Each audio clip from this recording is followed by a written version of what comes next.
What's going on, everybody? Welcome to another exciting episode of Meet the. I'm your host, Troy Rawlings. And today we got a brother who's, what's ironically, he's very unsung. 30 years in the game, 30 plus years in the game, journalism, film, TV, multi-award winning, Emmy award winning, and NAACP Image award winning director, producer, writer. His writing chops. Used to get his homeboys girls back in the day. That's true. That's real talk. Give it up for the one and only P. Frank Williams. I'm in the building. What's up, my boy? Troy Yizzle. What's up, man? How you doing? Happy 2021, my guy. Happy we made it. We made it. We here. Yeah. Donald Trump, I don't know how much longer he gonna make it though in 2021. I think there's a jail cell written with his name on it somewhere. Man, people don't look. We usually don't date these, but if you know anything about, we're in a historic time coming out of 2020, going in 2021. I like to give people their flowers while they're alive, especially we just went through. So I got to give you props, and I met P on the most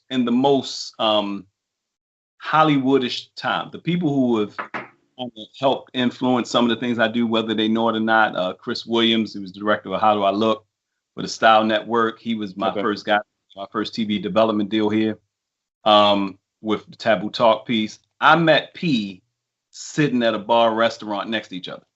Mm-hmm. That sounds like something I would be doing. That sounds about right. And we were just talking. Like he never said what he did. He saw I was producing a music night. He actually gave me a couple pointers, I think, and came out and supported. He never said who he was, what he did. He talked a little bit. He gave me his card. But after that, we started talking. I saw what he was doing. I was like, man, I got to get you on my show. Okay. And through the forum, you're here. So here we go. Whoa, there it is. Yes. I jump around a little bit, but let's go all the way back in time. Back in time. Where are you originally from? Well, I'm originally from Oakland, California, home of the Raiders, the A's, the Black Panthers, Revolutionary Brothers, Todd Shaw. You know what I mean? That's what we do. Yeah. Yes. So you from Oakland, and when did you realize? Well, I've read a little bit of your bio, which had me cracking up when you talked about the cats that were writing the letters. So when did you realize that? Was it poetry? Was it just the fact that you know how to put the words together? And when did a brother realize that, hey man, can you do something for me, P? Well, you know what's interesting? I think that growing up in those urban environments like Oakland or Baltimore or DC or South Central in the 70s and 80s, you know, a lot of these young guys who were in the hood, some of them weren't as good and going to school. I was like that smart ghetto kid, like around like, you know, whatever craziness going on, drugs, violence, or wildlife in East Oakland, Funktown, USA is where I'm from, and Murder Doves. And so a lot of my homeboys who were selling dope or just not whatever, like girls in school, but they didn't have the capacity to write a love note or, you know what I mean? They have money, they could buy them something, but those girls really wanted whatever. And so they couldn't articulate that. And I was a kid, I had big glasses, I would write all day. And so they're like, hey, that was, you know, I had a nickname back then. And they was like, yo, my man, why don't you write a letter for my girl? And I was like, yeah. I was like, what's her name? You know what I'm saying? Barbara, Denisha, LaQuisha. Yeah, LaQuisha, your eyes are like starry in the middle of the night. And, you know, every time I see you, my soul just sets on fire. And they, you know, I write it up, put their name on it, put a little sprinkle, ask them what they want. And, you know, that was the beginning of my journalism career. I had no idea that was me starting to be a journalist, starting to tell stories, starting to interview people and figure it out. So, yes, the beginning of my whole career, I started out writing letters for D-boys and gangsters in my neighborhood in East Oakland. You got the reputation, like, yo, talk to Pete. Yeah. Talk to the kid with the big glasses and the afro. When did you sprout? Because you look like an athlete. You're about 6'2", 6'3"? I'm 6'2", 240. And so I played tight end. I played outside linebacker in high school. Baseball, you know, I was an okay athlete, but I obviously had the brain situation work. So I'm definitely on the bigger, you know, side of the black man scale where, you know, sometimes in these corporate environments, the white man be like, oh, okay, what's up, big brother? You know. So, it is what it is. Oh, this is the writer. No, but yeah, that was the beginning of my journalism producing career in the hood, writing letters. So you start going into meetings, start meeting people. And like you said, you're the big guy walking in. So you got into journalism. You realized you had a love for writing. You're in high school, you're doing your thing, playing sports. Was it the academics or the sports that opened the college door for you? I think in high school, I was blessed because I wrote for the student newspaper. And I also play sports. You got those. I always say I was like, not in a bragging way, but like a Renaissance man. I love sports and outgoing, athletic, as best as I could. But always with that pen. I always had that pen.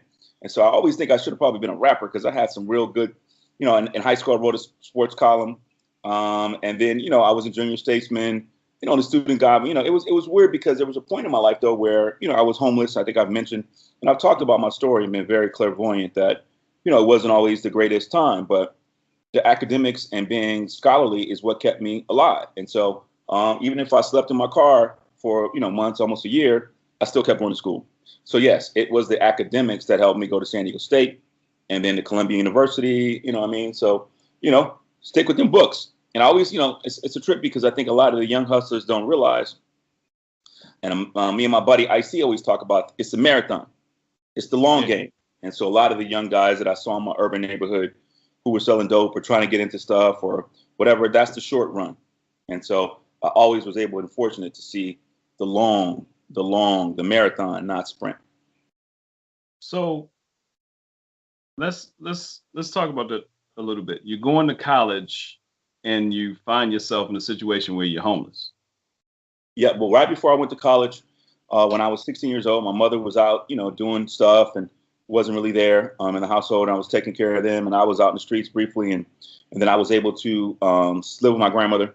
And so I was sleeping in my car for a while when I was in high school, and I kept going to school.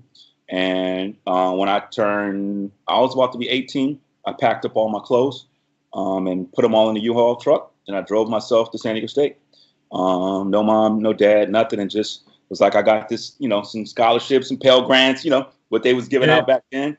And I was like, I'm going to be on this college tip because I knew that at that particular point in Oakland, there was a lot of crazy people from the Bay Area. Felix Mitchell, Lil D, Mickey Mo. There was a lot of street stuff going on. And so I had family members who were affiliated with that. And so I knew that if I didn't get out of that, that was, sometimes in life you have those things. If you go this way, end up that way. If you go that way, something else is going to happen. And I had a spidey sense that it was best to go this way. So, yeah, man, it was blessed. I went to undergrad at San Diego State, went to Columbia Journalism School, worked at LA Times. And, I've been able to just kind of keep the journalism and writing thing for many years before I went to the Source.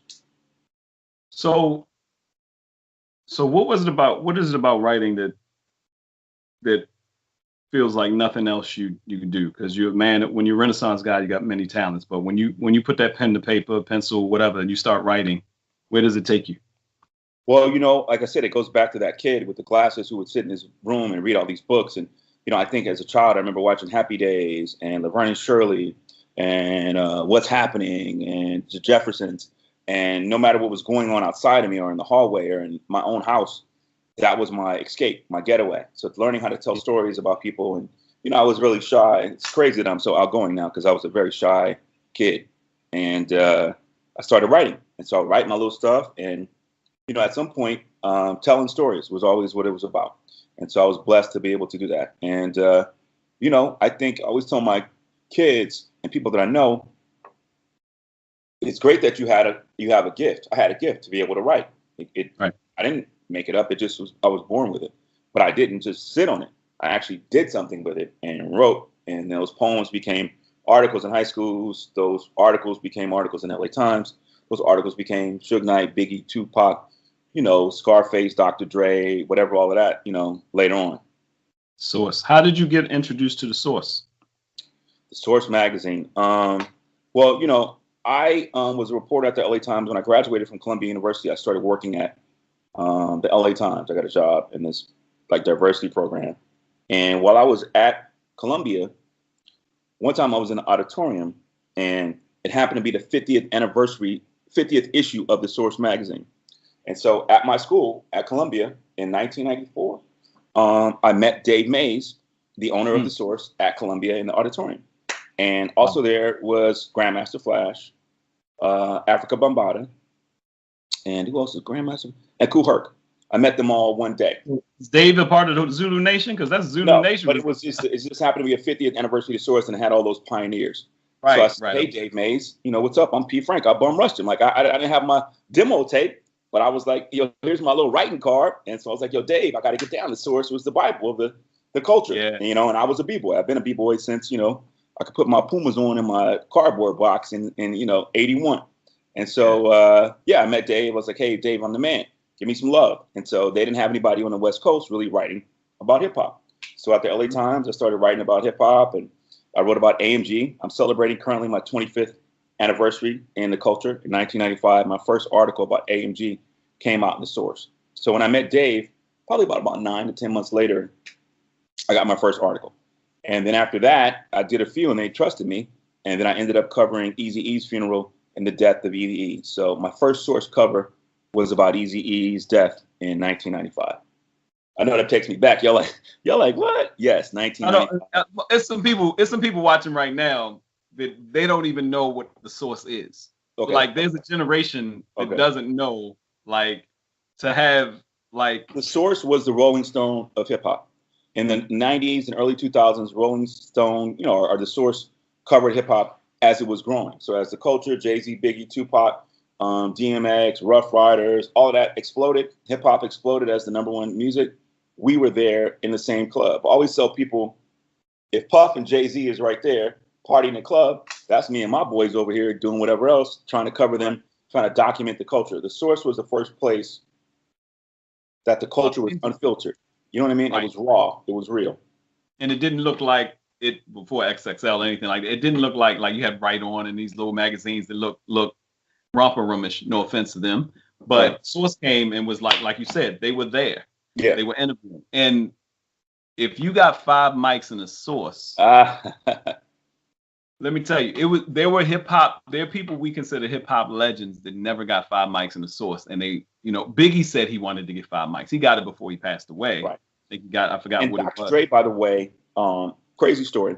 You mentioned the 5 mics, the most coveted, craziest thing in at least in that time, Frank. Yeah. I just was on this thing talking about Nas, and Nas was the first artist ever on his debut album to get 5 mics. Illmatic, yeah. I reviewed the Chronic 2001, whatever year that's Dr. Dre came out with that, right? And so at the time, the way that we did the 5 mics, I know I would tell people people don't know this. The way that the Source did the 5 mics was we would take a copy or a CD of the album, and everybody in the whole office or the editors would listen to it, review it, write a little something, and then put how many mics they think it deserved. And so it would go all the way around, and then you would add that up, essentially. And so we went back and forth about the Chronic 2001. Ended up getting 4.5 mics. I think because I'm a West Coast cat, and I, by the way, was the first West Coast editor of the Source. I opened the West Coast office of the Source on Sunset. Is that I think some of the New York dudes was hating. They just was haters. You know what I mean? They didn't want to give the West Coast that love. You're from Baltimore, right? I'm from Baltimore. Y'all thought East Coast, y'all thought y'all was the bomb. And so, ironically, we didn't give Dre 5 mics. We gave him 4.5. Later on that year, we did the Source Hip Hop Music Awards. And I went to Dr. Dre's house and we taped the whole thing where I gave him a sort of a posthumous 5 mic award.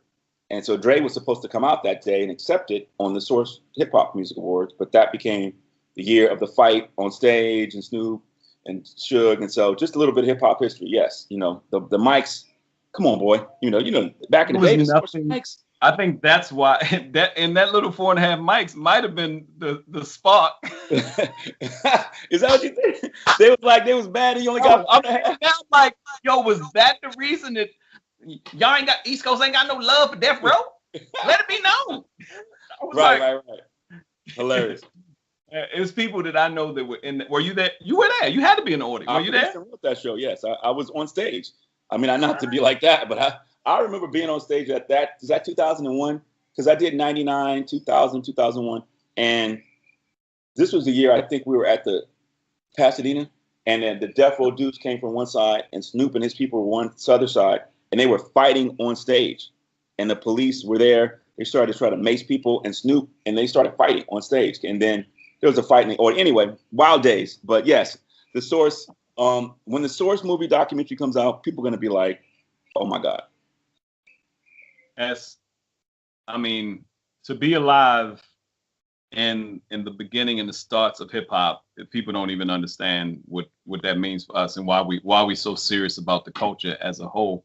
So you get your stamp, now coming off of Source and doing the award, were there award shows for Source? Was that your first time? Well, what happened was I worked at the LA Times for 6 years, and throughout that time, I was freelancing for the Source. And then the Source wanted to open a West Coast office, and I opened that West Coast office as the first West Coast editor. And then I worked for a few years, and what happened was the Source Hip Hop Music Awards started again after a brief hiatus in '99. Is that right? All my Source people. And they was like, well, who's going to write it? And I was like, well, I'm already here. I'm a TV major. And boom, I ended up producing and writing the first Source 99 when we came back, and then 2000, 2001. And then that led to the Vibe Awards and the BET Awards and BET Honors. And I worked a little bit on the Grammys and many years on the NAACP Image Awards. And so, that I always say that Source time introduced me to so many people, Dr. Dre, Tupac, Biggie, whoever else, but also industry people that I work with who I'm still cool with today. So that job helped me do a lot on music shows and television later. Now, how was the transition from writing to producing? How did that feel to you? How did you go from writing to producing? Meaning it goes from writing and seeing people. One second. Nyla, can you close your door? Mm-hmm. Yeah, close the door. No, please. 1 second. Thank you. Just got to stay checking on them. I think the transition from the whole thing is this, right? I think that the main thing is that if you can tell a story as a journalist, my job, whether at the Source or LA Times, whatever, is to have a beginning, middle, and end of a story. And so being able to produce, it's still about telling a story as a storyteller. People ask you, what do you do? I say I'm a storyteller. I'm a writer, a producer, but I actually just tell stories. And so I think that transition was easier because I knew how to write. If I didn't know how to write, I don't think I'm nowhere, anything that I've done has not been achieved without being knowing how to write. About that kid with the afro. I'm gonna keep going back. The kid with the afro with the little, I had a little spiral notebooks back then. And I had the old school notebooks with the black on the front with the little pages, spiraling, like a little notebook thing. And so I used to write in that. So you go from that and you start producing. When does directing come into play? When did you get a chance to actually direct? Because, once I started producing some of these BET shows, I ended up working at BET. And not like fully on staff, but I had a desk there and I was there for many years, and starting around 2005. And I started producing a show called American Gangster. I don't know if people know American Gangster. And, when I go out to produce a show, somebody has to direct it. Somebody has to go out and direct the talent, the camera, do all of that. So it just sort of happened by necessity. One thing I don't care what people say about BET. BET taught me so many different kind of skills because I had to do everything, And director is the same thing as that kid writing in a notebook. I'm telling what the characters are, where people need to be, giving people certain things to say or what looks great, lighting and that kind of thing. So right. It just happened. I didn't decide to. I just had to because I'm like, we don't have no money for a director, so I'm gonna do it myself. You know what I mean? You're looking around like, who's directing this? They're like, looks like it's me. You said you wanted to do it. Yeah. And here we are. Yeah. No, it's good, man. I think that, I saw where John Singleton, I interviewed John in Leimert Park one time. Rest in peace to John. His office used to be in Leimert Park. And we were talking. And the reason why Boys in the Hood happened because nobody wanted to tell that story. And he was like, I don't trust nobody else to direct this and tell this story of my life and whatever. And the studio took a risk. But you got to tell your own stories. And so for me, it's always been about that. And so directing happened because I didn't trust anybody else to tell my own vision. So come full circle a little bit because I want to spend a little time, and you have plenty. You definitely take a chance when you get a chance. You'll see the information below on the YouTube, IG. Check out pfrankwilliams.com. Right. It's a massive piece. We can't cover it in 1 hour. We got to do a but, dedication. Hard work, dedication. You know what I'm saying? So who created Unsung? Because Unsung right now, came about. It's a weird story because what happened was I think I was working on American Gangster, and then the same company that was producing American Gangster, which was by Reggie Hudlin, shout out to Nelson, those guys, and they started working with this company called A. Smith, Arthur Smith company, A. Smith, which produces now American Ninja Warrior, Titan Games, all of that. I happened to be working for that company, and Unsung, there were some executives from TV One who aren't there anymore, but they wanted to do a biography show about R&B and hip hop artists who never got their due, and ended up contracting A. Smith, Arthur Smith, shout out to my man Frankston and Mark Rowland, who were executives on Unsung, and they created the template. I think the first episode of Unsung was about the Clark sisters, if I'm not mistaken, or Donny Hathaway, one of those. And so, and by the second season, since I was already working with them, I came on. And so Unsung was created by TV One executives and then ended up being produced by A. Smith and Co. Amazing. So you in what season? Because it's hard to track a season because it seems like Unsung has never stopped and it's just. I think we're on season 12 now. By the way, I think is the number, if I'm not mistaken. Maybe. And it's so much of a cultural thing now because I've talked to people. I've interviewed Will Downing. I've interviewed Crystal Waters. I've interviewed. I'm friends with Stephen Russell from Troop. I remember when his Troop Unsung came out. He's texting everybody. Did you see the Unsung? Did you see it? So at first it was like something you was like, oh man, this is hard. I watched that with my daughter, and we watch it during Thanksgiving, especially this quarantine. During the quarantine, I've probably seen every Unsung. We sit Sunday dinners. It is an impeccable show. Thank you. It is amazing because the only thing we had before that got close to that was seeing our artists on Soul Train or seeing our artists on award show. We never got a chance to hear. One of the reasons why Unsung won, I don't know if you're familiar with Behind the Music. I also produced a show called VH1 Hip Hop Honors and a couple other things, but there was a vacuum for Black artists, hip hop, soul, R&B, who would never get on Behind the Music. And so there was a whole host of amazing, beautiful Black artists who wouldn't get that chance. So Unsung created a place where those artists you love, whether it be Full Force, Houdini, rest in peace to my man X, whoever else, got a chance to get their stories told. And I think that that's why it became so successful, because those artists would never get that time on a traditional VH1 or something like that. That's one of the things that that was so impressive about and so magnetic about having Unsung, because like you said, VH1 had Behind the Music, but unless you're pop, rock, or ultra star, we're not getting the vibe off of our art. We're not learning the history. And you guys started, it's not just Behind the Music. And a lot of what Behind the Music, a lot of times they're interviewing the person and they're hitting on things, but it was nothing like Unsung. Unsung would go back and talk to everybody, even if the person is way gone and dead. And because a lot of our artists, a lot of our pioneers have died. I think Unsung was really the first time you got to peel back the layers of the people in the music that you loved. And obviously out of that, we sprung into Unsung Hollywood, which was on for a few seasons, which was comedians, actors, movies, franchises like that. I did Flip Wilson. I'm actually, not to brag, but I'm happy. I'm celebrating 2021. Is all about celebrating. I want all them roses, flowers. Give it to me. You never know. Sure. I don't think Kobe got on that helicopter and thought that was the end, right? So no, I am the only person to produce an Unsung and an Unsung Hollywood. And take a guess at the only artist to have an Unsung and an Unsung Hollywood. Probably got him behind you right now. He ain't gonna let nobody put nothing on him without him, okay. And Right. You can't do that. No, I did Ice-T. Ice-T is the only person to have, because he has enough of a music career and enough of an acting career to merit enough. Maybe LL Cool J could do it. You mentioned Ice-T earlier, and I was about to say shout out to Ice-T.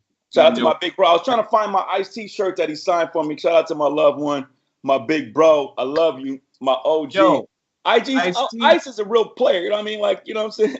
He's a real player, real dude. and still has fun. The first time I met Ice-T was in New York. My cousin Breeze, Michelle Johnson, that works with BT and does some things. She was doing something for Khalees at the Crowbar. Khalees had an album release party, and Ice-T and the coolest person in the world. But I just saw him on The Masked. My daughter watches the show, The Masked Dancer. Yeah, and he was on The Masked Dancer.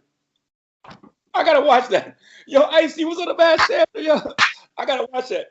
Send me that link. Yo, I'll send it to you. It messed me. I was watching it on Tubi. He was dancing. Like they were guessing who this guy was, and he takes his mask off, and everybody was like, Ice-T. But Ice was dancing, dude. And he was like, "Why'd you do this?" He was like, "Yo, I need something for my daughter to watch." You know what I'm saying? You know, my daughter likes the Masked Singer. I thought it would be nice for her to see me up here. And like you said, 20 years with Law and Order. Bro. That's how, you know, I said earlier, you know, that my man Ice gave me that sprinkle, you know, my boy Ice Cube too as well.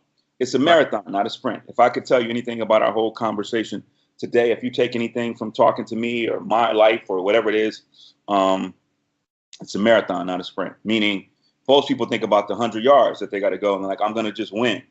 And most celebrities or music stars or actors, they flash out. If you think about most people who came and gone, it's about that marathon, that 1,500 meters. You know what I mean?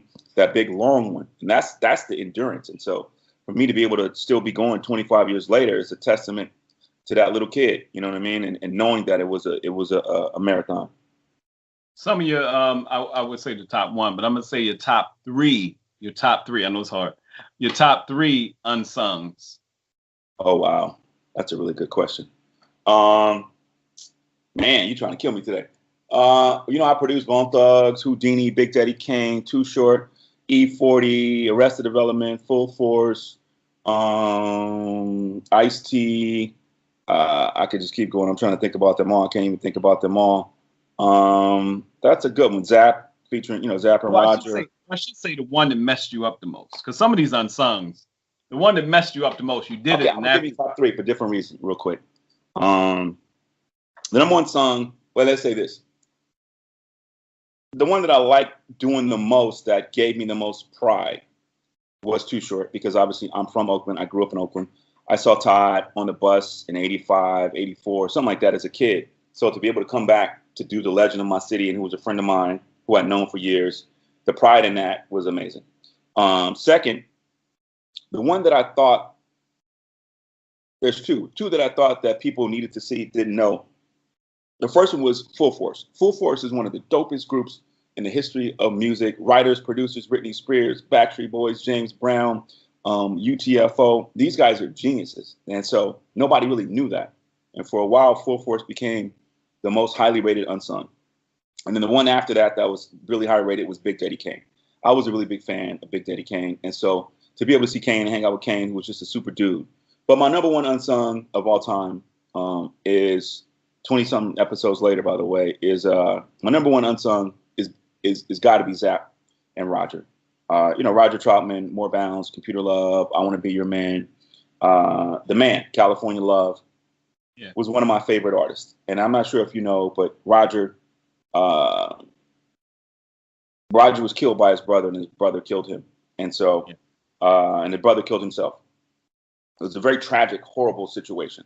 And so, you know, it took me a while to convince the Troutmans to even do it, because, you know, you bury your brother and your older brother, and for their mom, she buried two sons in one day.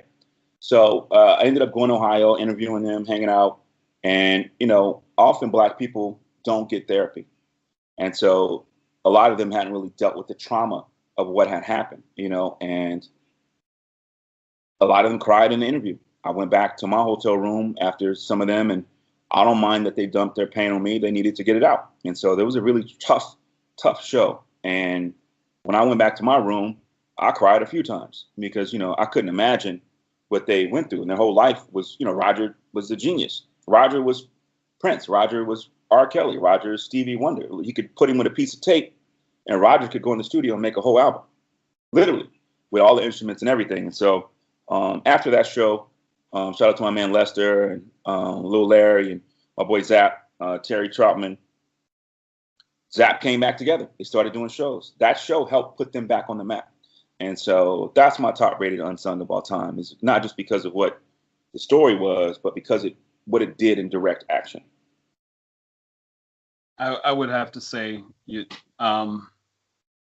I couldn't. I put you to the test because you're the producer. There's no way I could rate which one, but the Zapp one, yeah, somebody like Roger Troutman in our life, like different decades had different things they remember from Roger, but no one would have known his genius if it wasn't for Unsung, because what he started doing and how he created the vocoder and how he created the instruments and was creating things he used. Let me tell you one. It was probably one of the most impressive to me as well, that his music was so keyed on our growing up in the 80s that we didn't even function knowing how powerful it was. And he's almost parallel to Roger Troutman on a lower level. Kashif. Oh, Kashif. Oh, okay. The Kashif Unsung, totally, I didn't know about BT Express. I didn't know he was on that. You know, it was pretty amazing. It's those type of things that when I looked at Unsung, and mind you, I'm going through this and I'm not piecing it all together. I'm like, I got to interview Pete Frank, and I'm not piecing it all together. I'm like, wait, Pete, you got a hand in this? No, but I do think Kashif obviously is a genius, and obviously he's one of those people like Roger who produced and did all these other things that you don't know about, right? You know, Roger did Shirley Troutman, Shirley Murdoch, and a lot of other things. He did California Love, a lot of great things. So, man, it's good. And obviously now today, what we're talking about mainly is this Monday, January holiday, Martin Luther King holiday. We have a 2-hour unsung project called Music and the Movement. It is a 2-hour documentary talking about how Black music has always been a part of social justice. Yeah. And so, that airs Monday, and it was great to produce that. And, Ice-T's in there, Al Sharpton, Ice-T talking about Cop Killer, Al Sharpton talking about, civil rights movements. I got my man Raheem Devon in there. I got my man DJ Yella from NWA talking about F the Police. And so this is the first time that Unsung has spun off into more of a franchise, like a documentary. You know what I mean? This every time, usually it's just one artist in each episode. So this is the first time, Music in the Movement, MLK Day, Unsung, and it's talking about Black music and social justice. And will this be on TV One or all aspects? So Monday on TV One, yeah, Monday on TV One. This Monday, it should be really dope. I'm excited about it. This is, like I say, it was really good to. I think a lot of people don't know enough about like Curtis Mayfield and you know what I mean, Motown and Marvin Gaye and Aretha Franklin and Billie Holiday and the slave songs and so much gospel and jazz. I don't think we realize how deep our roots are. And so one of the good things about this Music in the Movement show is that it also incorporates what's happening now. Black Lives Matter, Her, DaBaby, all these people, these kids making these social justice songs are all just capitalizing and living off of, and the next generation of what, Sly and Family Stone, Chuck D, whoever it is, Ice Cube, you know what I mean? They are the new generation of that. Yeah, it's phenomenal. It's phenomenal to be it's the best of times, the worst of times, as it would say. As a writer, the best of times, the worst of times. To be able to be in a time where the culture is moving. I heard and I know we gotta get out here because you got some production and family stuff to do. Man, but I want to say this. I told y'all I'm daddy daycare, man. Look, Corona, I need y'all to get these kids back into school, man. Whoever's in charge of this. I don't understand. What's got going kids on? Right behind the camera. Help me out, please. Look, Jesse Jackson, I was at his 75th birthday event, and he said something so powerful, talking about Berry Gordy, and something when Dr. King was putting things together. I don't know if this is in the documentary or not, but I heard him when he said it out of his mouth, and I never really put it together. He said when we would take care of things for the movement, and Dr. King couldn't make payroll, he said, well, it's a brother in Detroit that owns a record label that he'll give money so you can take care of the payroll, and he goes in his Berry Gordy. And not only that, but he said, y'all have to realize that Motown was the music of the movement at that time. You can't see something about Vietnam or some hoses and not hear the pet, tap, boom, boom, tap, boom, boom, tap, boom, boom. Yes, you hear that, you gotta run, brother. We gotta tap, boom, boom. As soon as you hear the drum. Amazing about the Music in the Movement show, one of the points that I make, this is weird to produce something, but actually be in it as well. is that one of the points that I make in the show is about Aretha Franklin. And, you know, respect. My little daughter, she's 6 years old. She loves the song. She's respect, respect. And so what I say in the piece is that that was the theme song of African-American women. You know, it was, you thought it was just respect, but it was really about the movement. It was about giving us Black people respect. And so I want to make people know that Aretha Franklin was, as you said, she gave a lot of money to Martin King, a lot of money to civil rights. She was making a lot of bank, and she was a very conscious artist. And so a lot of your great artists gave to those movements. And, you know, obviously Berry Gordy being a great one, Smokey Robinson, Harry Belafonte, all these different great guys. Well, I'm not going to hold you too long. The most unsung producer I've ever met that happens to put a stamp on. I had to find the shirt. You know, this is one of the OG shirts right here. That is slick. Now I gotta find one. And I'm gonna have to give me your information. I send you a good little care package. I got a bunch of unsung swag. I told them they should put it on the website. They could get money. You know, we gotta, 2021, you gotta hustle, TV1. I love y'all. Y'all better start selling them unsung shirts. Be like the flea market on 125th. Said that. Y'all see me in the joint. Well, me and y'all got to talk. We all got to talk in a minute. We're gonna have a conversation. But yeah, this Monday, only on TV1, Music in the Movement, starring a lot of really great and amazing people. And so blessed to produce it. Thank you, brother. P. Frank Williams, thank you for taking time out with me, brother. I appreciate it. Oaktown to town. More bounds. Hey, you can check everything. I'm at P. Frank Williams on all social sites, PFRANK Williams. You can check me, pfrankwilliams.com. You know, I'm broadcasting live from LA, New York, Atlanta, Oakland, wherever you find me. Most def. Love you, bro. Appreciate you. Hey, man. Stay up.